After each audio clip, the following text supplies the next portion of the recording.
Então, vou começar de novo, tá? Boa noite a todos. Vamos começar os nossos trabalhos teosóficos de hoje, com a irmã Tâmara, fazendo a entrada com uma pequena meditação. Boa noite.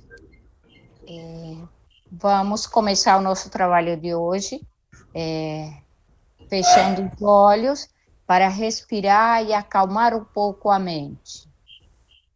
Fechemos os olhos, inalamos suavemente, exhalamos, inalamos, lento e suave, exhalamos.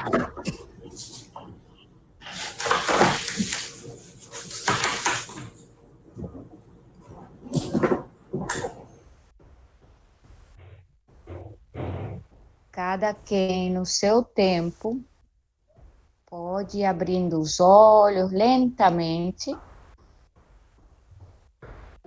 para começar a nossa aula de hoje. Ok. Então, como vocês estão vendo aí, a consciência superior do ser humano é o título, né, do trabalho que eu trouxe hoje para a gente estudar. Nós, teosofistas, né, estudamos os nossos corpos, né, sabemos que nós temos 7 corpos espirituais, né, 7 consciências, 7 princípios, e desses 4 são mortais e 3 são imortais. Então, o nosso estudo de hoje, ele vai fazer com que a gente, vai nos levar para entender um pouco essa parte de nossa consciência imortal, que nós não percebemos quase no nosso dia a dia, porque nós ainda não estamos preparados, né, não temos nossos veículos preparados para atuar nesses mundos superiores, né, ainda. Alguém está pedindo para entrar, mas infelizmente eu não vou poder voltar, né. Então, os nossos corpos inferiores, nossos 4 corpos inferiores, nós temos um pouco de consciência deles, muito ou pouca consciência.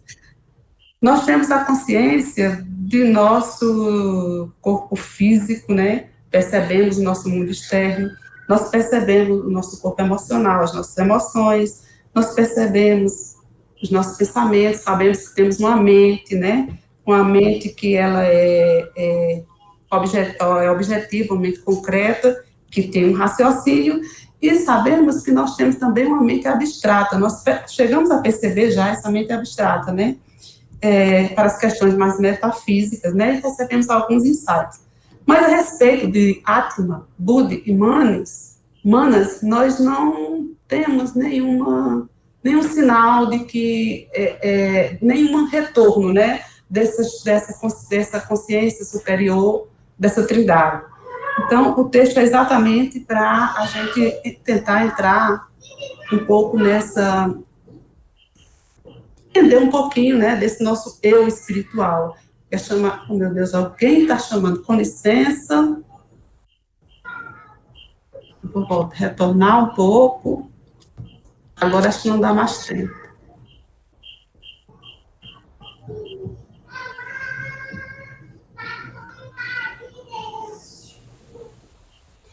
Pode ficar à vontade, Fátima. Tá, eu estou tentando aqui. Você dá a permissão, né? Me diga uma coisa, como é que está a tela aí? Eu já dei a permissão, viu? Para a pessoa entrar. Pronto, Como é que está a tela? Está em fonte de pesquisa. Fonte de pesquisa e filosofia esotérica. Fonte de pesquisa. Tá, então eu vou continuar. Quem entrou foi a Angélica, viu? Vocês estão vendo aí? Pronto, está ótimo. Pode continuar. Pronto, então, a fonte de pesquisa do trabalho é da filosofiaesotérica.com, foi traduzido, o texto foi traduzido do livro The Friendly Philosopher, de Robert Crosby, foi traduzido por Carlos Cardoso Avelino. Carlos Cardoso Avelino, nós sabemos que é um grande pesquisador, né? da teosofia original, né, praticamente. Então, esse texto é de Robert Crosby. Roberto Crosby foi um teósofo ali, do pioneiro, né, do movimento teosófico. Ele entrou na Sociedade Teosófica no ano de 1888, junto com Jude. Jude foi um pioneiro, ele foi um dos fundadores da Sociedade Teosófica, junto com Blavatsky, né? E Crosby, ele tem muitos livros bons escritos, só que quando o Judge morreu, o Alcott já tinha morrido também, e a Blavatsky também, então a Sociedade de ADA, ela deixou um pouco de lado essa proposta original blavatskiana, né, de estudar aquela teosofia que Blavatsky deixou. Então, isso foi deixado um pouco de lado. Então, como ele era teosofista original, o Crosby, ele resolveu fundar uma loja. A LUT foi um dos braços, né? Hoje é um dos braços da Sociedade Teosófica, do movimento teosófico, como é chamado hoje, né? É a LUT. E a LUT, ele criou essa rede de estudantes para a teosofia original. Era uma loja totalmente sem estruturas hierárquicas, formais, né? Tinha um caráter totalmente impessoal e visava também a universalidade do movimento teosófico. Então, esse aqui é o Crosby e a declaração da LUT, uma partezinha pequena eu peguei, só para a gente ver, desculpa, como tem o mesmo caráter da da Sociedade Teosófica, aquela mesma fraternidade universal. Aí ele diz: a LUT vê como teosofistas todos os que estão engajados no verdadeiro serviço à humanidade, sem distinção de raça, credo, sexo, situação pessoal ou organização. Aqui nós temos uma frase de Blavatsky: o homem tem todas as faculdades espirituais por detrás da matéria. Com ela adormecida e repousando, estamos mais ativos, embora não possamos ver senão com os nossos olhos espirituais. E aí a gente entra agora no texto, o texto do autor. É um esforço para que nós consideremos a existência desses níveis superiores, né, desses três, dessa trindade suprema, que é o nosso eu superior, real, né, que é um nível de consciência bem superior, e trazendo como base para esse estudo a análise do sono e dos sonhos. É um capítulo daquele livro que eu falei ali no início, ok? Tá tudo bem aí? Tá aparecendo perfeito para vocês? Eu pergunto porque aqui eu não vejo ninguém, nem escuto ninguém. Tá ok. Ok, né? Então nós vamos começar. O sono, artigo, né, o capítulo do livro do Crosby, o sono e os sonhos. Há alguma coisa entre nós que entra em estados chamados de sono. Aliás, há alguma coisa entre nós que entra no estado chamado de sonho, no estado chamado de sono e no estado chamado de morte. Nenhuma compreensão pode ser obtida dos estados a que passamos e dos quais emergimos, exceto com base na ideia de que existe um ego, um pensador, um observador, um conhecedor, um experienciador que ingressa nos estados e emerge deles, e de que este ego, o verdadeiro ser humano, preserva a sua integridade em todos eles. Nós somos mais do que qualquer um dos estados em que ingressamos, por mais admiração que possamos ter por algum desses estados. Mesmo se imaginarmos que estamos passando. Por favor, vocês podem desligar os microfones, por favor? Obrigada. Nós somos mais do que qualquer um dos estados em que ingressamos, por mais admiração que possamos ter por algum desses estados. Mesmo se imaginarmos que já alcançamos ou que podemos alcançar o estado mais elevado de inteligência e ação, aquele que chamamos de divino, somos nós que ingressamos nele. Assim, uma compreensão dos estados nos quais ingressamos só pode ser obtida quando reconhecermos que existe um algo em nós que atravessa todos aqueles estados. Devemos, portanto, tentar entender o que é esse algo e começar o esforço exatamente onde nós estamos agora. Não podemos começar de qualquer outro lugar ou posição que não seja aquele em que estivermos no momento. O que descobrimos, então? Que somos uma identidade continuada, já passamos por muitas mudanças desde o nascimento até agora, mas nossa identidade não mudou, sejam quais foram as mudanças pelas quais ela necessitou passar. Quando temos esse fato claramente fixado em nossas mentes, alcançamos o ponto da percepção de que há uma natureza imortal em cada um de nós, de que ela é divina em sua essência e de que não é sujeita a mudanças, mas imutável. Entramos no estado de sonho logo que saímos do corpo, antes de passar para o estado de sono sem sonhos, que é o estado seguinte, né? E antes de acordar, ele é novamente o estado de transição, ao qual nós retornamos antes de reassumir o estado de vigília do corpo. Ele está dizendo, está um pouco confuso, né? Ele está dizendo o seguinte, que o estado de sonho, do sonho, né? Assim que a gente sai da vigília e entra no estado de sonho, esse estado ele é uma espécie de uma ponte, ele nos leva para estados mais profundos de consciência e também nos traz de volta, quando a gente volta dos estados profundos de consciência, a gente volta e através do estado de sonho é que novamente nós acordamos no estado de vigília. Sabemos que todos os sentidos durante os sonhos, sabemos que temos todos os sentidos durante os sonhos, embora o corpo esteja quieto e os órgãos dos sentidos não estejam sendo usados. Podemos ver e sentir. Nós escutamos, falamos e agimos, assim como fazemos no estado de vigília, mas sem usar os órgãos físicos associados com estas sensações e ações. Isso mostra que estamos conscientes, vivos, existimos, embora o corpo não perceba coisa alguma. Sabemos, além disso, que a nossa identidade não é perturbada pelo ingresso no estado de sonho. Somos nós mesmos, e mais ninguém, que estamos vivenciando aquele estado. É que a gente percebe claramente isso, nos nossos sonhos, né? Nós sentimos o gosto, nós ouvimos as pessoas, nós temos sentimentos, sentimos raiva, medo, né? Temos emoções, né? Oramos, trabalhamos, sentimos felicidade. Então, a gente vive, realmente, a gente tem uma outra vida e uma outra consciência, né? E o que se deduz que a gente sente cheiro, né? Sente gosto. Então, a percepção dos sentidos também existe nesse plano astral, né?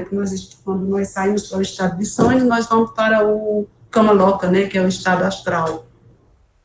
Vamos continuar lendo. Sabemos que temos todos os sentidos durante os sonhos, já li, né? Desculpa.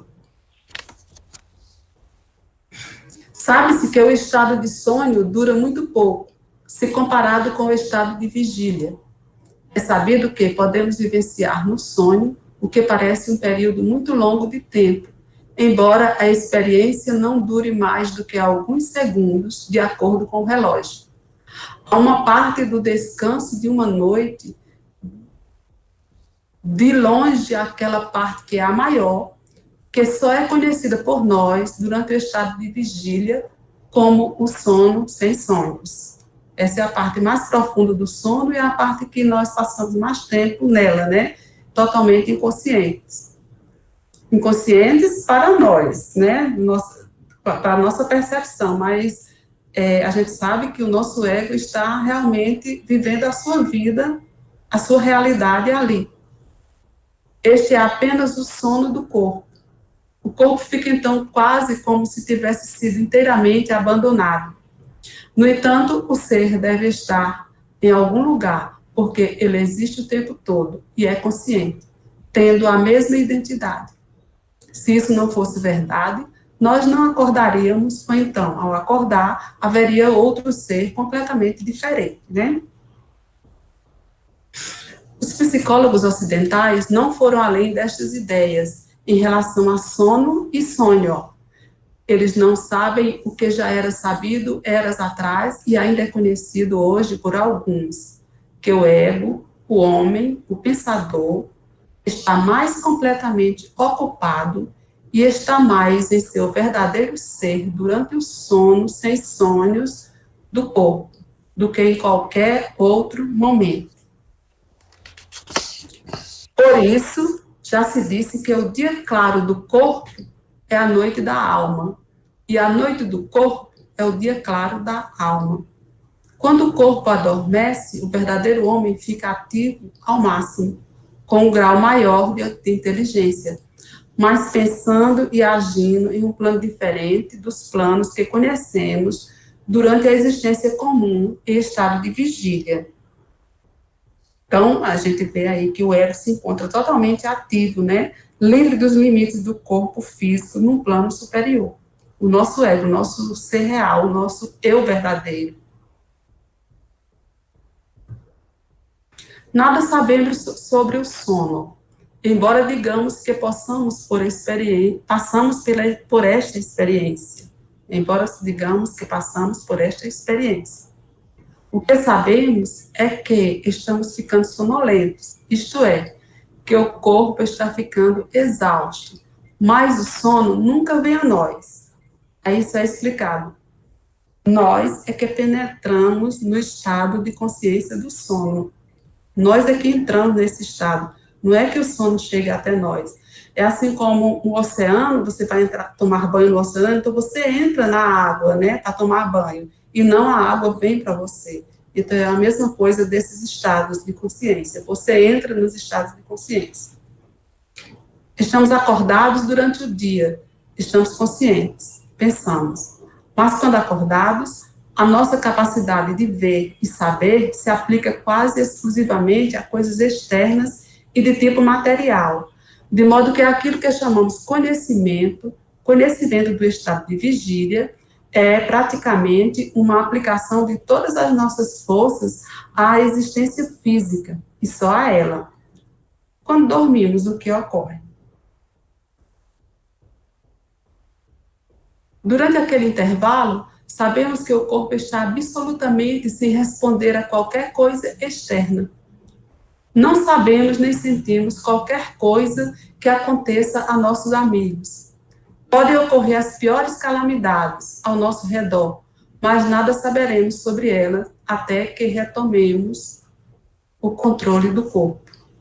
No entanto, devemos estar vivos, conscientes e com a mesma identidade.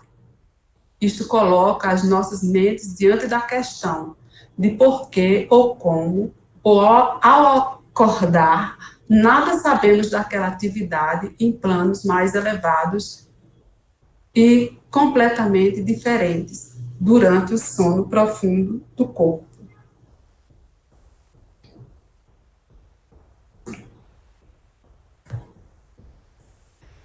Temos dentro de nós, em estado suspenso, mas não esquecido nem inacessível, todo esse conhecimento. Ele está registrado, inscrito em nossa natureza imperecível, tão verdadeiramente quanto qualquer outro registro pode ser feito. Qualquer coisa pela qual tenhamos passado, cada aspecto da experiência, do conhecimento que tenhamos alguma vez adquirido. Quando dormimos, isto é, quando o corpo dorme, nós voltamos àquela fonte de conhecimento que está dentro de nós, mas não despertamos pela manhã nem um pouco mais sábios. Como pode ocorrer que, possuindo um tal conhecimento, possuindo os poderes que pertencem ao espírito imortal, à inteligência divina, nós não possamos usá-los e não sejamos sequer conscientes de sua presença em nós. Há uma lei conhecida como karma, a lei da ação e da reação, que tem sido enunciada da seguinte maneira: o que se planta, se colhe. Nós pensamos e atuamos enquanto estamos no corpo, de um modo a produzir um instrumento que contradiz a nossa verdadeira natureza. Empregamos o poder da nossa inteligência para avaliar e usar coisas materiais, as coisas que pertencem a um nível de existência inferior ao nosso próprio, e assim ficamos envolvidos com tais objetos.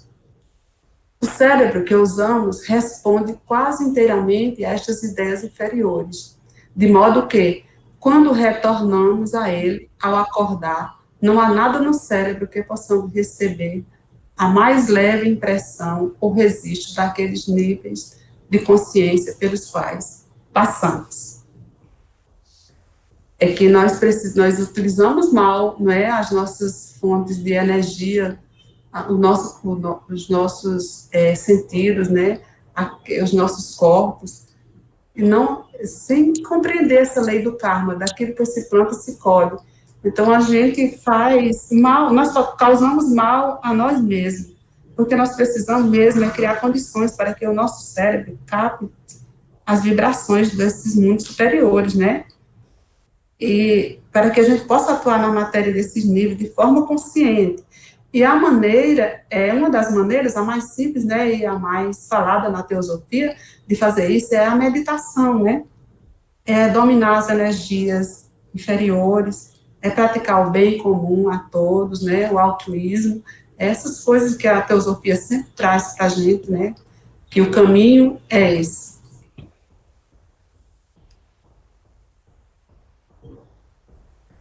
Eu trouxe essa figura com os 4 níveis de consciência que nós estamos vendo agora. O desperto, né, quando a mente está ativa, o do sono profundo, e um 4º estado que Blavatsky chama de Turiya, que é o estado que está em união completa, a gente está em união completa com o nosso Atma, né? É o estado mais profundo de consciência. Então, quando a gente está no estado físico, temos aqui o corpo, né? Ele está no estado, quando a consciência está no estado físico, nós estamos despertos, né? Estado de vigília. Então, a consciência realmente é o Turiya, é a base é o estado de Turiya, que é o estado espiritual, o eu espiritual. Então, ele engloba todos os outros 3 estados. Então, nossa consciência real, ela vem para fora, quando estamos acordados. Quando nós entramos no sono, a nossa consciência, ela vem para o sonho. Quando nós entramos no sono profundo, nós estamos acessando aqui já o mundo, o nosso corpo causal, né, a mente causal. É o lugar onde estão as nossas memórias armazenadas, né, nossas vidas, exatamente em união com o estado de Turiya, que não chega a ser realmente um estado, mas é a própria experiência da consciência, que está presente nos 3 estados. Então, essa consciência sutil, essa Turiya, ela está no seu nível sutil, está 24 horas presente conosco. Nós estamos com ela, só não temos acesso a ela, porque ainda não sabemos. Mas ela está aqui. Na hora que a gente quiser entrar em estado de meditação, a gente tem acesso a ela. Não precisa morrer para ir lá. Porque os yogis, eles experimentam essa consciência. Essa consciência que é anterior a qualquer processo mental, né, anterior à mente. Eles entram nessa consciência ativos, despertos. E aí, uma atividade, nessa atividade totalmente inconsciente, né? Mas eles entram despertos, e aí, quando chegam nesses estados, eles têm a inspiração da natureza daquilo que realmente nós somos, né? E eles têm acesso aos registros kármicos, e eles podem, com isso, com esse conhecimento, né, melhorar a sua vida. um dia nós chegaremos lá, se Deus quiser, né? Blavatsky diz que cada nível de consciência desse, ele é dividido em 7, porque a consciência, ela capta impressões séptuplas, né, e retém na memória. Então, a gente pode tomar conhecimento de um objeto físico de 7 maneiras distintas, diz ela lá no Doutrina Secreta, volume 6, e também nos comentários sobre a Doutrina Secreta, ela fala sobre essas 7 percepções da consciência física. Estamos falando dessa consciência aqui, do corpo, da mente consciente e do desperto, né? Os outros estados também têm seus 7 níveis, que são desconhecidos e mais profundos. Haverá interferência. Está vendo a interferência? Pronto, vou continuar. Então, nós podemos perceber... Cícero, desliga aí o microfone, por favor. Eu estou na reunião, diga. Desliga o microfone, Cícero, por favor.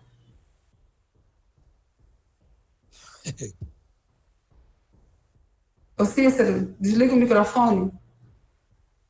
Já desligou. Já? Eu não estou vendo, obrigada.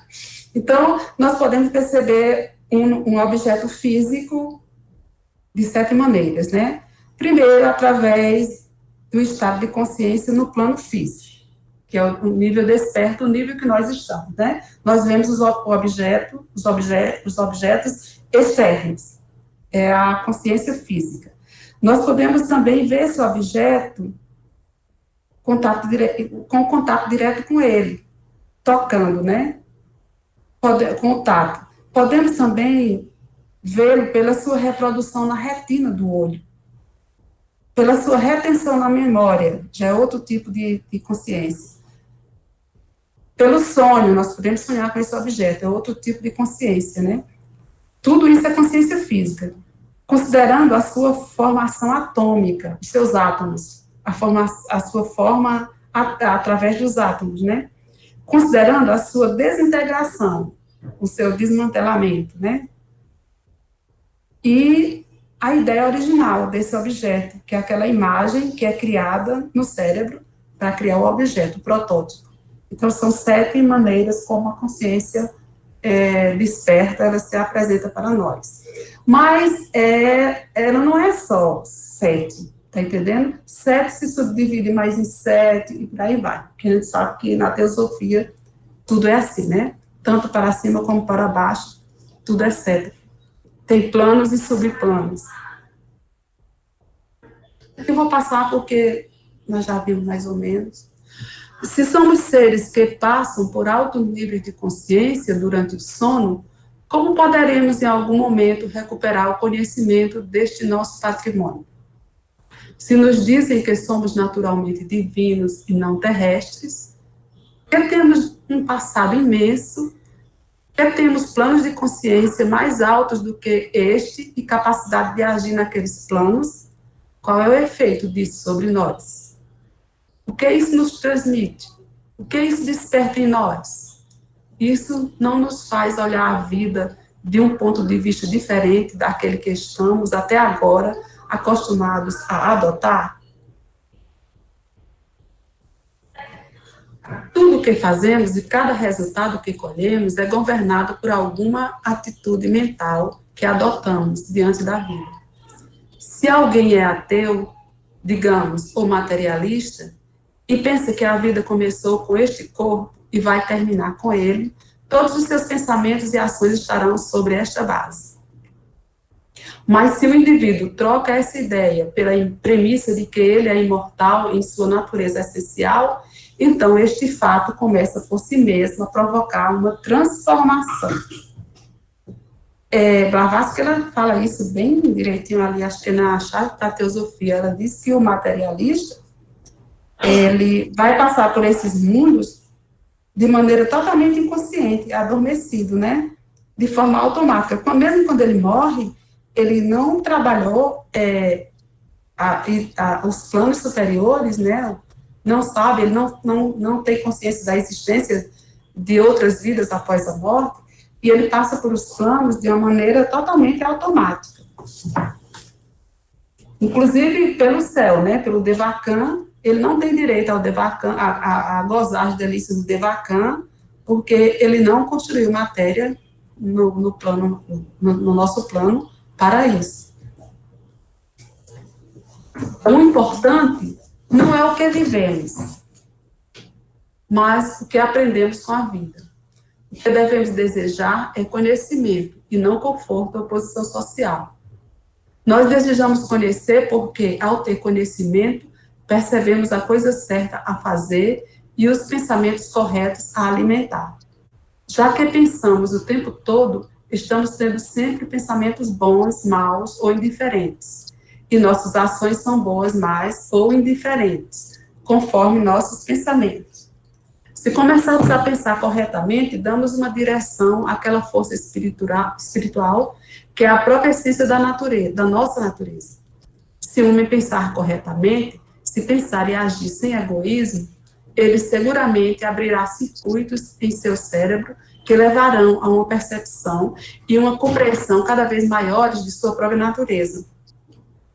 Quando alcançar determinado ponto, ele será capaz de perceber que, seja qual for o estado da sua consciência, em vigília, sonhando ou em sonhos, sono sem sonhos, e ainda que o corpo tenha passado para o estado chamado de morte, não há cessação para ele. Supondo que sejamos capazes de passar do estado de vigília para o sonho, do sonho para o sono, do sono para a morte, e da morte para o renascimento em outro corpo, e que passemos por todos esses estágios e mudanças sem uma só perda de memória, de modo que possamos não só manter uma memória intacta ao ir de estados inferiores para superiores, mas também trazê-la conosco ao vir de estados superiores para inferiores, ao longo de cada plano, e trazendo conhecimento neste ou em outro corpo, que seríamos nós. Será que nós seríamos diferentes do que somos? Não, nós seríamos, neste caso, exatamente o que nós somos. Nós saberíamos a relação que existe entre este plano e todos os outros. Poderíamos ler os corações das pessoas, poderíamos ajudá-las a adotar um ponto de apoio mais elevado. Não seríamos mais iludidos pelas ideias que motivam a maior parte das pessoas. Não lutaríamos mais por destaque ou posições sociais. Lutaríamos apenas por conhecimento, por todo tipo de condições que nos permitissem ser capazes de ajudar e ensinar aos outros. Quer estivéssemos em um corpo ou fora dele, nós estaríamos junto à divindade o tempo todo. Nós seríamos nós mesmos, seríamos aquilo que nós somos, apenas com autoconscientes, né? É para despertar os seres humanos para uma compreensão de sua própria natureza e para o uso correto de seus poderes que a teosofia foi trazida novamente até eles, como foi feito em uma época após a outra, por aqueles que são maiores do que nós, aqueles que passaram pelos mesmos estágios em que estamos agora, nossos irmãos mais velhos, os Cristos de todos os tempos, as encarnações divinas. São eles que vêm para lembrar-nos das nossas próprias naturezas e para despertar-nos para a ação, de modo que o que realmente somos possa ser conhecido e expressado por nós aqui, neste plano físico mais inferior, no qual estamos realizando o nosso destino, um destino feito por nós mesmos, um destino que só pode ser mudado por nós, pelo próprio poder daquele Espírito que nós somos. Ninguém pode saber coisa alguma através de outra pessoa. Cada um tem que saber por si mesmo. Cada um deve fazer o seu próprio aprendizado. O objetivo da teosofia é ensinar e mostrar ao ser humano o que ele é e apresentar a ele a necessidade de que conheça a si mesmo. Nenhuma salvação vicária, nenhuma transmissão indireta de conhecimento é possível, mas pode ser indicado o rumo em que se encontra o conhecimento. Os passos que nos levarão naquela direção podem ser mostrados, e isso só pode ser feito por quem já trilhou o caminho antes. É exatamente essa tarefa que está sendo feita. Este tem sido o procedimento de todos os salvadores da humanidade. É a doutrina de Krishna, de Buda, de Jesus e também a doutrina de H.P. Blavatsky. Essa doutrina da salvação vicária, né, que nós cristãos temos uma ideia um pouco diferente do que a teosofia mostra para nós, né? Nós cristãos aprendemos que Jesus morreu para nos salvar. A gente pode pecar à vontade, não tem problema, né? Que ele já nos salvou. Mas a teosofia, na interpretação, né, da teosofia, a salvação vicária é aquela que, quando o adepto alcança o nirvana, a união com o Pai, né, ele desiste de ficar ali, né, naquela região de bem-aventurança, para ficar aqui na Terra, ajudando a humanidade. Os dois ensinamentos que o Ocidente necessita mais urgentemente são os do karma e da reencarnação, isto é, as doutrinas da esperança e da responsabilidade. Karma, a doutrina da responsabilidade, significa que tudo que o homem plantar, colherá. Reencarnação, a doutrina da esperança, significa que seja o que for que ele esteja colhendo agora, nunca haverá um tempo em que ele não possa plantar as sementes de algo melhor. O próprio fato de sofrer é uma bênção. O karma e a reencarnação nos mostram que o sofrimento é provocado por pensamentos e ações erradas. Através da dor, podemos chegar a uma compreensão de que estávamos em um rumo equivocado. Aprendemos através do autossofrimento. Do nosso sofrimento, desculpa. A vida é uma grande escola que ensina a ser. E já chegamos àquele estágio em que é hora de compreender o propósito da existência, de assumir firmemente o comando do nosso ser. É hora de usar todos os meios que estão à nossa disposição nas diferentes dimensões, vigília, sonho, sono, sem sonhos ou qualquer outro estado, para colocar toda a nossa vida em harmonia, de modo que o nosso instrumento inferior possa estar alinhado e assim seja cada vez mais um reflexo da nossa natureza interiormente divina. Né? Então é isso, gente. Se houver autoconhecimento de nossas potencialidades, né, também de nossas limitações, se a gente compartilhar aquilo que a gente aprende, né, o pouco que a gente sabe, o pouco que a gente aprende com os outros, de bom grado, né, nós poderemos acabar com as nossas vaidades. São elas que nos impedem de aproveitar os nossos talentos e somá-los ao conhecimento dos demais, né? E o autoconhecimento é o despertar da consciência da natureza divina no ser humano. Isso é muito importante, né? E a gente está sempre buscando, a teosofia está sempre nos levando para a busca desse autoconhecimento. Homem, conhece-te a ti mesmo, né? Essa é a nossa porta de entrada no mundo espiritual. Então, a gente precisa buscar o autoconhecimento, precisamos descobrir a beleza interior do nosso ser e permitir que ele comande todos os nossos veículos externos, que comande a nossa personalidade. Aqui eu termino e abro para perguntas ou para colocações. Fátima. Sim. Tá me ouvindo? Oh, sim, você está com o microfone ligado todo o tempo. Tu tá me ouvindo? Estou te ouvindo, pode falar. Nesse trabalho seu aí, eu tenho aqui, não é pergunta, é que eu pensando, nós conversando em casa sobre a consciência. Cada ser humano, na realidade, ele vive nos dois mundos, né? Um que, na realidade, é o externo e o mundo que rodeia o outro. E, na realidade, interno. O mundo que é a sua imaginação e de sentimentos. Né? Porque você trabalha o dia todo e à noite você vai dormir, vai para outro mundo também, que é o sonho. E tudo que se passa no sonho, você sente também no seu corpo, mesmo adormecido, as sensações, os sentimentos, a alegria, não é isso? Isso que a gente viu no trabalho, né? A gente percebe. Você sente você no estado de vigília, você mesmo até dormindo, você acha graça. Você está no outro mundo diferente, né? Você se sente mais leve, você se acorda mais leve, né? E a vida, ela tem um lado oculto, né? Cada pessoa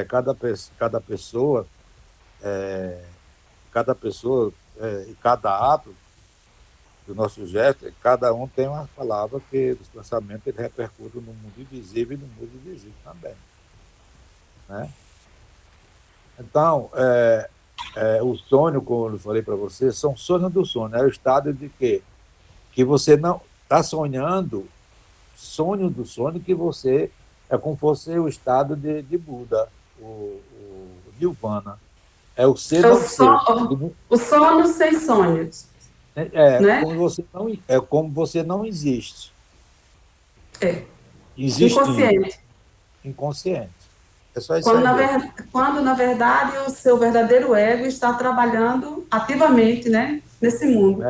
Para lhe corrigir as distorções que nós provocamos durante o dia, né, em nossos corpos. Por isso que eu disse que todos nós vivemos em dois mundos, tanto no mundo material como no mundo espiritual, né? E seu corpo, ele está para trabalhar e depois adormecer, recuperar a energia e também vagar em outros mundos, porque você não pode estar somente nesse mundo aqui, né? Então, isso aí mesmo. Ok. Podem continuar, quem quiser fazer alguma colocação. Eu queria fazer uma observação. Essa consciência, a gente vai, né, como a senhora colocou, a gente desde o corpo físico vai formando isso, né? Eu acho que é a tomada de consciência mesmo, né? É o corpo físico, com as emoções, né? Que vai se desenvolvendo e a pessoa vai percebendo. E geralmente, sensibilidade com isso, porque você trabalha para sensibilizar o corpo para que ele possa ser um instrumento também, né, para que ele possa experienciar essas condições de sono, e até mesmo para ter o lado saudável do corpo físico, e a mente também, né, integrada e sempre equilibrando, né, os corpos, porque na verdade a consciência é aqui também, que nós vamos compreendendo, né? Agora, quando se dorme, a possibilidade um dia é que você também tenha essa compreensão, né, depois do sonho, quer dizer, depois do sono. Né? Exato. Isso é mais desafiador. Né?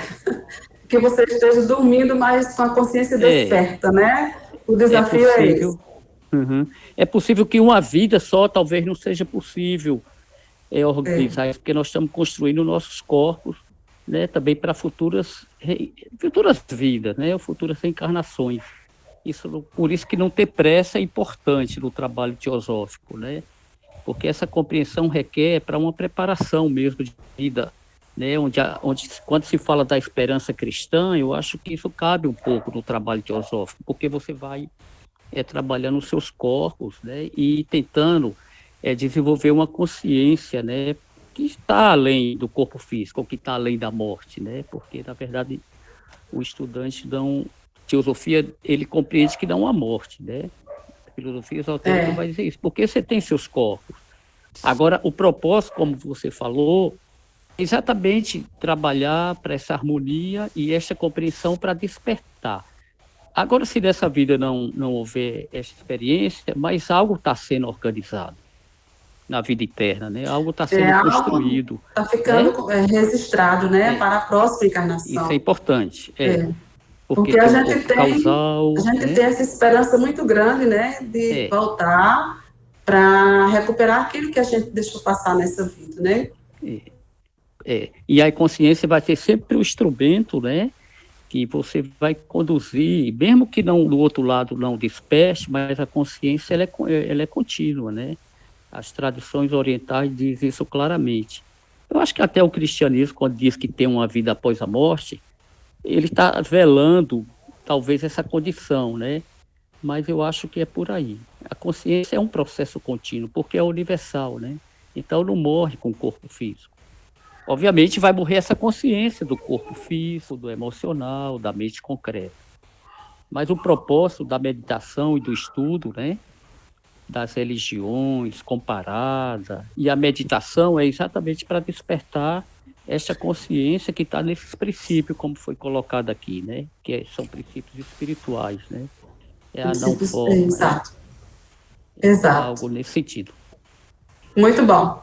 Obrigada. Blavatsky diz ali na Doutrina Secreta, volume 6, que a pessoa que tem a consciência desperta é capaz de lembrar de todas as suas vidas, né? Tá vendo? No sonho, não? Pois não, pode falar. No nada. É só algumas coisas que eu pude tirar dessa leitura, mas também da experiência pessoal, né? Sim. O Jung diz que a primeira linguagem, que é a linguagem universal, é a linguagem das imagens. Então, o nosso inconsciente, ele não se comunica com a gente através de verborragia, né? Através de palavras, ele se comunica através de linguagens e através de imagens. E as imagens são a primeira linguagem que as crianças aprendem também, né? E os analfabetos aprendem. Você coloca um ícone de uma mão, isso aqui significa parar, isso aqui significa comer, isso aqui é beber. Então é a primeira linguagem que aparece. E os sonhos são um caminho muito grande de autoconhecimento. Eu tenho um pesadelo recorrente que acontece desde a minha adolescência. E outro dia eu sonhei que estava sendo perseguido, sempre envolvido com perseguição. Eu entrava numa olaria. E essa olaria, as funcionárias eram todas mulheres, né? Algumas bem anciãs e tudo, e a mais velha dentre elas, e muita gente lá fora querendo me perseguir para matar ali, né? E a anciã delas mandou que eu se escondesse dentro de um pote bem grande, né? Eu me escondi ali e eles passaram despercebidos, né? É assim, depois desse estudo a gente vai vendo, vai relacionando as coisas, né?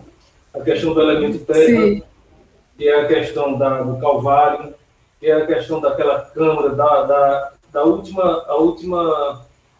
o último plano da gente encarna, que é a questão do corpo físico, né?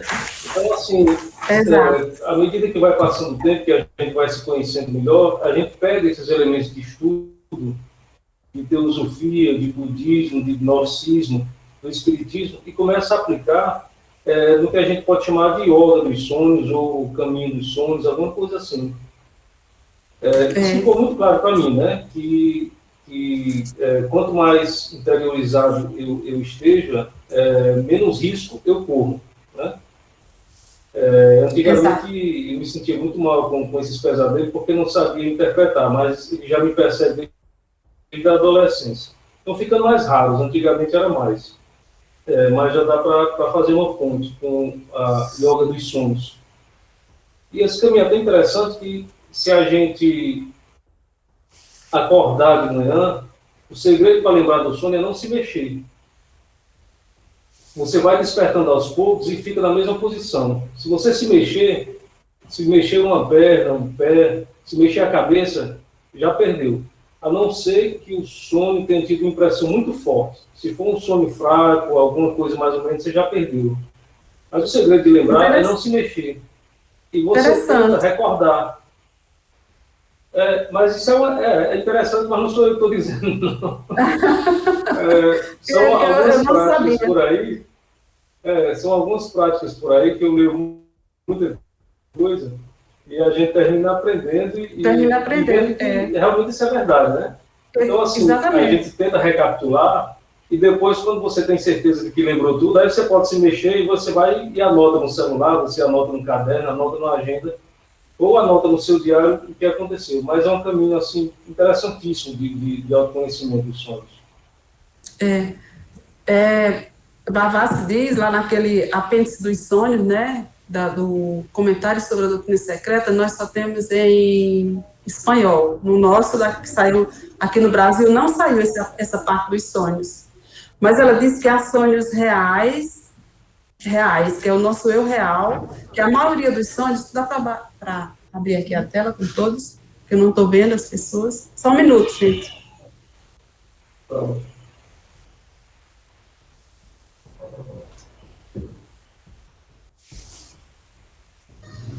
Agora eu estou vendo vocês. Pronto. Que eu não estava vendo vocês, estava ouvindo conversar.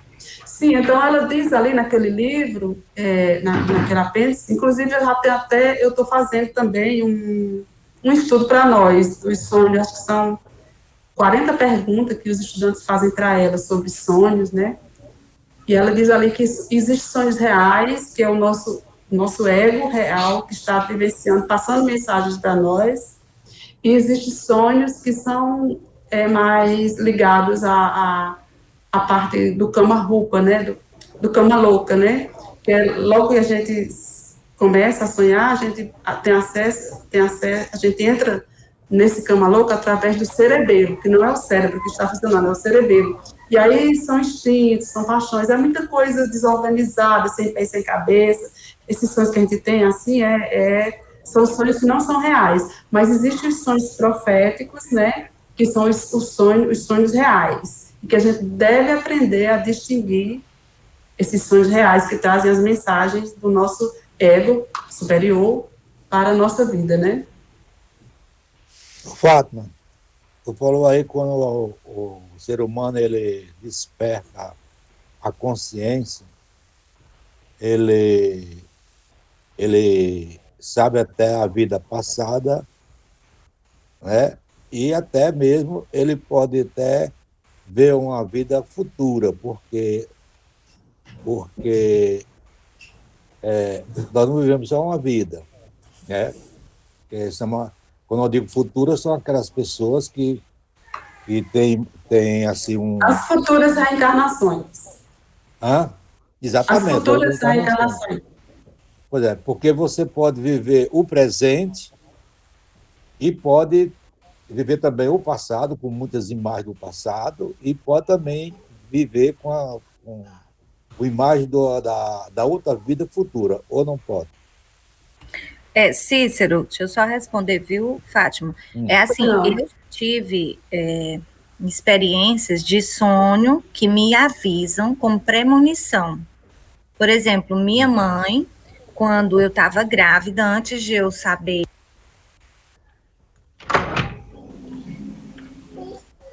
Alessandra, desligou o microfone. Pronto, você estava em minha mãe. Foi aqui, minimizou, porque eu tirei um sujinho, eu tenho mania de limpar, assim. Aí eu sempre faço alguma besteira aqui, limpando. Sim, mamãe teve um sonho indo buscar minha filha, e quando ela acordou até hoje, se você perguntar, ela lembra com nitidez de tudo que ela viu no sonho dela, quando ela foi buscar minha filha. Eu ainda estava grávida, quando ela, como se ela tivesse sido transportada, né, para esse lugar, e foi buscar minha filha, e ela disse as características dela lá. Era como se ela tivesse 5 anos de idade quando mamãe foi buscá-la. Aí, um homem que estava com ela durante o sonho, né, levava ela para esse lugar e dizia, chamava Hannah, né, que ainda não tinha nome, aí dizia, essa aqui vai ser sua neta, ela que é muito querida, aí falava, né, que mamãe conta o sonho bem direitinho, as passagens. Aí, antes de eu saber que Hannah, né, ia ser minha filha, mamãe teve esse sonho revelador dizendo que seria uma menina. E quando eu estava com 3 meses, eu ainda não sabia que eu estava grávida, porque eu sempre tive problemas hormonais. Aí, eu passei 2 meses menstruando normal, só que eu já estava grávida, e no 3º mês eu tive 15 dias de sangramento. Aí foi quando eu fui ao médico saber o que estava acontecendo, aí descobri que eu estava grávida. Só que antes disso, eu tive um sonho com um preto velho. Eu sempre tenho sonhos assim. Quando eu fui me separar, a minha avó, que já é falecida desde os meus 9 anos de idade, ela também veio me falar que eu ia passar por tribulações muito fortes, mas que eu tivesse fé em Nossa Senhora, que eu me apegasse na minha fé, que eu ia conseguir vencer. E logo após esse sonho que eu tive com a minha avó, eu tive o momento da realidade da minha separação, que para mim foi assim, como tirar o chão dos meus pés, porque eu estava numa terra, né, sem parente nem aderente, estudando, fazendo faculdade com uma filha de 3 anos, sem trabalhar, dependendo única e exclusivamente do ex-marido. Então, para mim, foi como se tivesse tirado o chão dos meus pés. Só que eu lembrei do sonho com a minha avó. Aí eu digo, não, eu vou me apegar à fé, como minha avó me pediu. Aí rezei muito, pedi muito a Deus, a Nossa Senhora, e assim, minha vida foi abençoada, né? Apesar dos pesares, da dor que eu estava sentindo, mas assim, tudo se abriu para mim. Outro sonho que eu tive também, assim, vários sonhos eu já tive de outras reencarnações. Esse meu ex-namorado, que eu terminei ano passado, a gente namorou 13 anos. Quando eu comecei a namorar com ele, eu sonhei como se nós tivéssemos nos vivido uma outra vida, ainda vestíamos pele de animal, e no sonho, era como se eu e outra mulher estivéssemos nos despedindo dele, ele fosse para uma guerra. E foi muito nítido. E os sonhos de premonição, você não consegue esquecer, porque eles são marcantes. Você consegue, pelo menos é a minha experiência. Eu não estou dizendo assim, o que eu li em lugar nenhum, tá? É o que eu vivi nessa vida. Mas essa é a explicação que Blavatsky dá lá no livro dela, que realmente existem os sonhos reais, os sonhos proféticos, premonitórios, né? E que a gente sabe reconhecê-los bem. Isso. A gente tem que prestar atenção. Não é todo mundo que sabe reconhecer, né? Eles são mais fortes. Então é aí que entra o nosso a certeza que nós somos imortais. Nós temos um eu que está além da nossa personalidade, né? Nós não somos só isso que nós estamos vendo aqui por fora, nem só o que sentimos aqui e o que tocamos, né? A gente tem alguma coisa interna, tem um homem interno, né? Que é real e que é espiritual. E assim, quando o Donato falou do sonho dele de adolescência, quando eu era criança, eu tinha sonhos, pesadelos fortíssimos, com minha mãe me matando. Aí, já adolescente, eu perguntei a ela, mãe, aqueles sonhos eram assim muito frequentes, principalmente quando eu adoecia, que eu tinha febre alta, era que esses sonhos vinham, ela me estrangulando, me matando. Aí uma vez eu perguntei, né, já assim com consciência da vida, aí eu perguntei, mãe, aqueles sonhos que eu tinha quando eu era criança, será que não é porque a senhora tentou me matar? Porque era muito forte, né, e até 7, 8 anos eu tinha esses sonhos, pesadelos, na verdade não eram sonhos, eram pesadelos. Aí foi que com 25 anos eu vim descobrir que eu sou fruto de um aborto. Meu pai, aborto, de um estupro. Meu pai estuprou minha mãe. Aí foi que veio cair a ficha, né? Dos sonhos que eu tinha. Aí ela foi me contar que a vida dela foi muito atribulada, que ela foi expulsa de casa, teve que ficar com meu pai, mesmo odiando meu pai, porque não foi de consentimento dela, mas ela teve que ficar com ele porque foi expulsa de casa. Aí, assim, a gestação dela foi muito atribulada, né? Ela não tentou me matar, mas o sofrimento que ela passou para mim. Passou para você, Isso. Então, assim, perfeito. Eu lembrava, né? Com até 8 anos de idade eu tinha pesadelos, e quando eu vim descobrir toda essa verdade, eu já tinha 20 e poucos anos. Aí foi que eu fiz a relação dos sonhos. Perfeito. Foi muito bem. A gente pode depois estender esse estudo, né? Depois, se vocês quiserem, futuramente, eu já tenho os PPS já quase todo pronto, sobre sonhos, né? Dreams, com Blavatsky. E a gente pode fazer umas 4 horas de estudo, os 4 temas, né? 4 dias, né? Para a gente ver o que é que ela fala sobre isso. Mas, de antemão, ela já disse que a interpretação é estritamente pessoal. A interpretação do sonho é pessoal. Alguém quer fazer mais alguma colocação? Pois não, Nonato. Queria só. Bem rapidinho. Exatamente tocando nesse assunto de interpretação, que o Jung, como eu já disse, né, que o Jung diz que o cérebro, o inconsciente, ele fala com a gente através de imagens. Mas outra coisa bem interessante que ele diz também é que todos os elementos que aparecem no sonho, eles só dizem respeito a nós mesmos. Então, pode aparecer pai, pode aparecer mãe, o nosso cachorro, o nosso gato, o prédio que a gente mora, até chuva, elementos da natureza, qualquer animal, pode aparecer ladrões, como no caso do meu sonho, pode aparecer mulher, pode aparecer homem, Deus, Jesus, quem for, está sempre relacionado com a nossa pessoa, né? Isso é muito interessante, o que ele disse, porque cada elemento que aparece no sonho, até as cores, os elementos da natureza, como água, terra, vento, florestas, etc., eles estão falando ali de um aspecto da nossa personalidade. É muito interessante isso também. É impressionante. Marlon? Eu queria só...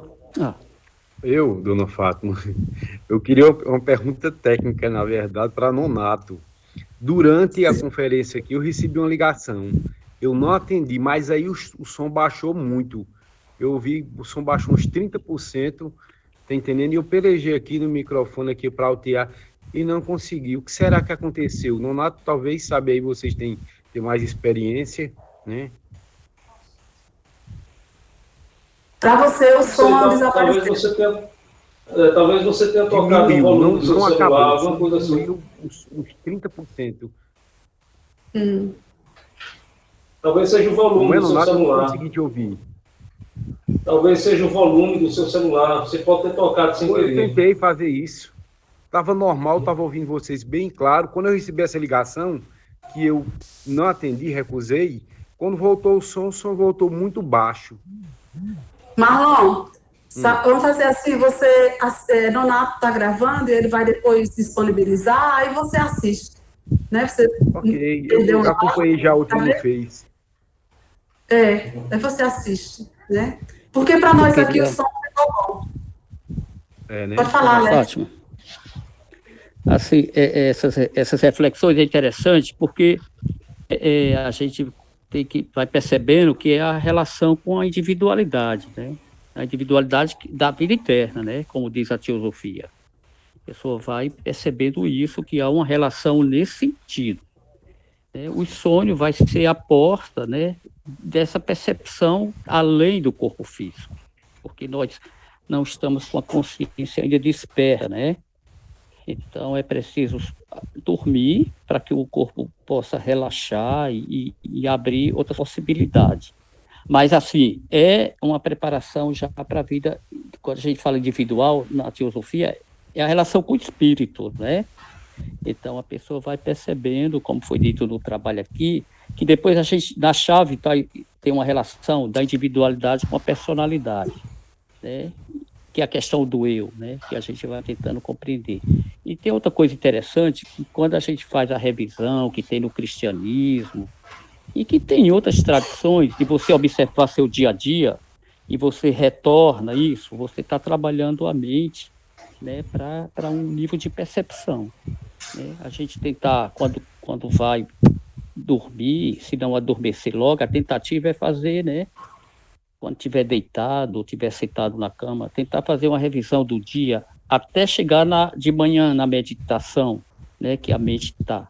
Então, você está trabalhando mais uma mente, né, que vai conduzir para uma percepção, para questões mais meditativas, abstratas, como queiram relacionar isso. A gente, na verdade, está trabalhando a mente que melhorando a mente concreta, ou abrindo mais, ou tentando ela ficar mais flexível, para realmente para uma percepção.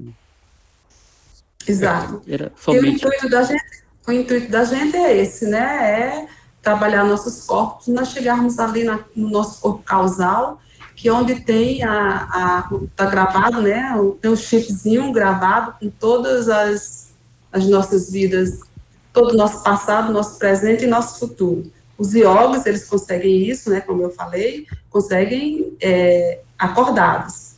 Nós podemos conseguir também. Então, ninguém sabe se é nessa vida, se é na próxima, mas o esforço já é o primeiro passo, né? Eu não sei se alguém quer mais falar alguma coisa, nós já estamos bem atrasadas aqui. Denise, você quer ainda falar alguma coisa? Não falou nada. Tâmara?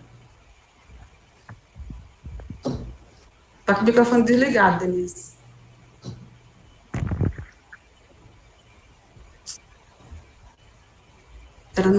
Eu vou encerrar então, né, minha gente? Porque nós temos 15 minutos aí de atraso. Tá tão bom. Você quer? Mas nós estamos bem atrasados. É uma hora. Mas vamos encerrar então, né? Porque o tempo já urge. Vamos chamar a nossa irmã Tâmara para fazer o encerramento. Uhum. Agradecer, né, Vamos lá? pela presença do Marlon, da mulher do gato, Alexandra. Né? Eu ia fazer isso depois. Dos gatos, Pois eu é. tenho 21. Dona Angélica também, que ela não está aqui, mas ela entrou na reunião, né? Eu não estou conseguindo vê-la. Não sei se ela assistiu ou se ouviu a reunião Eu acho toda, que ela mas... está... Eu acho que ela está Bosquinha, aqui. Pronto, Joana também. Bosquinha Salles. Bosquinha Salles também. Agradecer a todos. Vamos lá, vamos tocar para frente.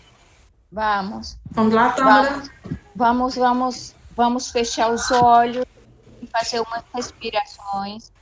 Vamos agradecer este conhecimento que nos foi dado. Que podamos praticar na nossa vida.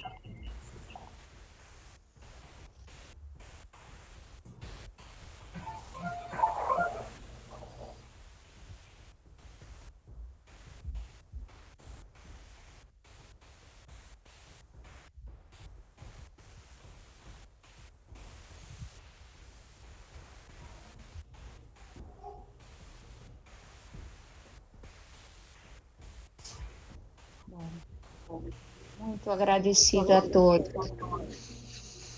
Obrigada, Tâmara. Obrigada a todos vocês. Tenhamos uma boa noite, uma boa semana. Na quarta-feira, se Deus quiser, nós estaremos aqui novamente, né? Esperamos a presença de todos. Gratidão por nos receberem, né, Marlon? Se Deus quiser, eu estar presente. Muito obrigada, Muito gente. obrigada por Boa ter noite, até a próxima quarta, se Deus quiser. Gratidão a todos.